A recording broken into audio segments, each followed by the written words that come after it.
मायागंज नाम के गांव में हरिराम अपनी 3 बेटियों के साथ रहता था। उसकी सबसे बड़ी बेटी सरोज 11 साल, मंझली बेटी कविता 9 साल और सबसे छोटी बेटी नेहा 8 साल की थी। अपने सर पर 3-3 बेटियों के बोझ को देखते हुए हरिराम ने एक फैसला किया। एक रोज वो अपनी तीनों बेटियों के लिए नई सलवार कमीज लेकर आया और उनसे कहने लगा, अब ये लो बच्चों, ये तुम तीनों के लिए नए कपड़े हैं, इन्हें पहनकर जल्दी से तैयार हो जाओ। और हाँ, इसके बाद तुम तीनों अपने अपने माथे पर कुमकुम भी लगा लेना। क्यों पिताजी, हम कहीं जा रहे हैं क्या? नहीं बेटी। तो पिताजी, आज तो कोई त्योहार भी नहीं है जो आप हमें तैयार होने के लिए कह रहे हो। बेटी, आज तुम तीनों को देखने के लिए लड़के वाले आने वाले हैं। कुंती देवी के 3 लड़के हैं और वो अपने तीनों बेटों का रिश्ता 3 सगी बहनों से करवाना चाहती हैं। वो आते ही होंगे। अब तुम तीनों जल्दी से तैयार हो जाओ। कुछ देर बाद कुंती देवी हाथ में फलों की टोकरी लिए हरिहर के घर आ जाती है। आइए बहन जी, मैं कब से आपकी ही राह देख रहा था। बेटी सरोज, कविता, नेहा, देखो मेहमान आ गए हैं, इनके लिए नाश्ता पानी ले आओ।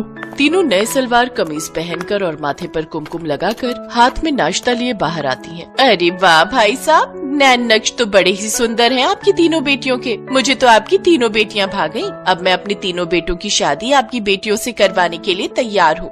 सो तो ठीक है बहन जी, लेकिन अगर एक बार आपके तीनों बेटों की उम्र पता चल जाती तो दिमाग से बुरे ख्यालों का बोझ उतर जाता। बेफिक्र रहिए भाई साहब, मेरे तीनों बेटे नाबालिग हैं, तो जाहिर है कि आपकी बेटियों के हम उम्र ही होंगे और मैं भी एक माँ हूँ। तो बेफिक्र रहिए, किसी बूढ़े से मेल ना बिठाऊंगी। अब तो रिश्ता पक्का समझो। हाँ बहन जी, आप निश्चिंत होकर बारात लेकर आइए।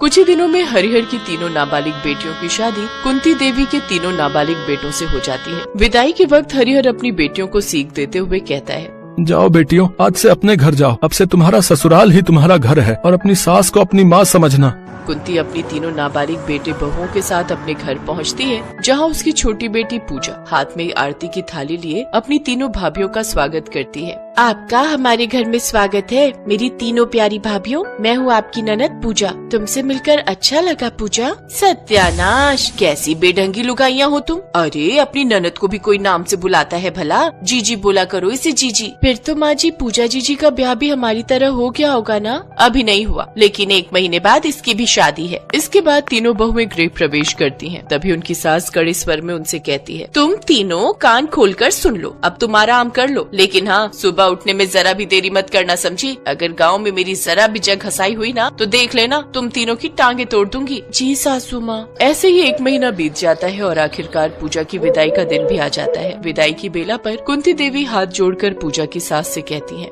समधन जी, मेरी पूजा अभी उम्र की थोड़ी कच्ची है। अगर उससे कुछ भूल चूक हो जाए तो अपनी बेटी समझकर उसे माफ कर देना। पूजा की विदाई होने के बाद कुंती, अरे कहाँ हो मेरी तीनों महारानियाँ, जल्दी यहाँ आओ। जी कहिए सासू माँ, आपने हमें बुलाया? शादी के बाद पूरा घर फैला हुआ है और तुम तीनों हो कि तुम्हें पलंग तोड़ने से फुर्सत नहीं। अरे महारानियों, आराम कर लिया हो तो अब काम भी कर लो। लेकिन सासू माँ, हम तीनों तो अंदर साफ सफाई ही कर रही थी। गज भर की लड़कियाँ, कितना झूठ बोल रही हो। क्या तुम्हारे बाप ने यही सिखाया तुम्हें? आप हमारे बापू को कुछ मत कहिए, उन्होंने बहुत ही अच्छे से परवरिश की है हमारी। कुंती देवी नेहा के बाल पकड़कर उसे जोर जोर से झकझोरते हुए कहती है, सबसे छोटी है लेकिन जुबान सबसे लंबी है। इसे अंदर रखा कर, समझी? नहीं तो काट फेंकूंगी। आज तेरी अच्छे से हेकड़ी निकालती हूँ। सासू माँ, हमारी बहन को छोड़ दीजिए, हम इसे सब समझा देंगे। वो आगे से ऐसी गलती फिर नहीं करेगी। अच्छे से समझा दो, नहीं तो मेरे गुस्से से फिर इसे कोई ना बचा पाएगा। हाँ। ऐसे ही समय गुजरता है, लेकिन कुंती देवी अपनी तीनों नाबालिग बहुओं पर अत्याचार करने का एक भी मौका नहीं छोड़ती थी।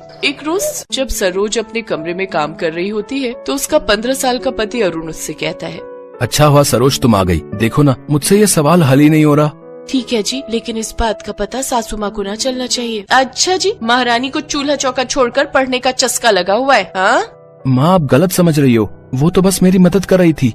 तू चुप कर, अपनी पत्नी की ज्यादा तरफदारी ना किया कर। और तू महारानी, अगले 3 दिन तक तेरा खाना पीना बंद, समझी? बेचारी सरोज को बिना किए की सजा भोगनी पड़ती है। इसी तरह कुंती देवी के अत्याचारों का शिकार उन तीनों नाबालिग बहुओं को हर रोज होना पड़ता है। फिर एक सांझ दरवाजे की घंटी बजती है। अरे ओ नाज बेटी, जा देख दरवाजे पर कौन आया है। कविता जैसे ही दरवाजा खोलती है तो दरवाजे पर उसकी ननद पूजा खड़ी होती है। कुंती देवी दौड़ती हुई दरवाजे पर आती है। पूजा मेरी बच्ची, ये क्या हालत बना रखी है तूने? अंदर आ, बैठ, यहाँ पर आ। और तू नाच बेटी, यहाँ बुद्ध बनकर क्या खड़ी है? जाकर जल्दी से मेरी बेटी के लिए जूस ले आ। जी माँ जी, अभी लाई। ये ले मेरी लाडो, जूस पी। और अब बता मेरी बच्ची, क्या हुआ तुझे? क्या बताऊँ माँ, मेरी सास मुझ पर बहुत अत्याचार करती है। सूरज की पहली किरण के साथ जागकर सारा दिन एक पाँव पर काम करती हूँ।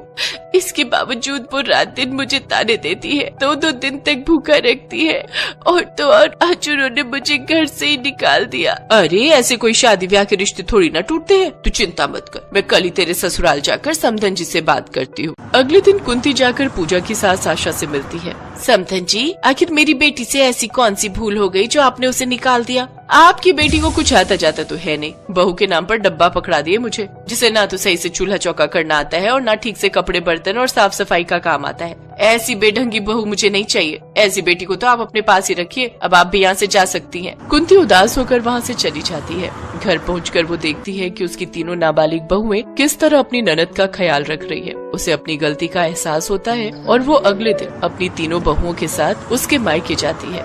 बहन जी, आप और ये तीनों सब ठीक तो है ना? मैं अपनी भूल को सुधारना चाहती हूँ। कई सालों से चला आ रहा बाल विवाह अब बेटियों के लिए श्राप बनता जा रहा है। जिस कच्ची उम्र में इनके हाथों में कलम होनी थी, बाल विवाह के कारण वो ही हाथ चूल्हा चौका करने लगे। अब आप इन्हें पढ़ाइए लिखाइए, और जब ये सयानी हो जाएंगी तो मैं इनकी शादी बड़े धूमधाम से अपने बेटों से फिर करूंगी। इस तरह कुंती देवी अपनी बहू और बेटियों के पैरों में लगी बाल विवाह की बेड़ियों को तोड़ती है और उन्हें पढ़ने की आजादी देती है। और कई साल बीतने के बाद जब वो तीनों पढ़ लिख लेती हैं और सयानी हो जाती हैं, कुंती फिर से उन्हें बहू बनाकर अपने घर ले आती है। साथ ही अपनी बेटी पूजा को भी पढ़ा लिखा कर वो उसके लिए योग्य वर देखकर उसकी दूसरी शादी करवा देती है। कुंती देवी की सूझबूझ से उसकी बेटी बहू पढ़ लिख जाती है, लेकिन आज भी कई गाँव देहात में कच्ची उम्र में ही बाल विवाह करवा कर माता पिता अपनी बच्चियों को जीते जी मार देते हैं।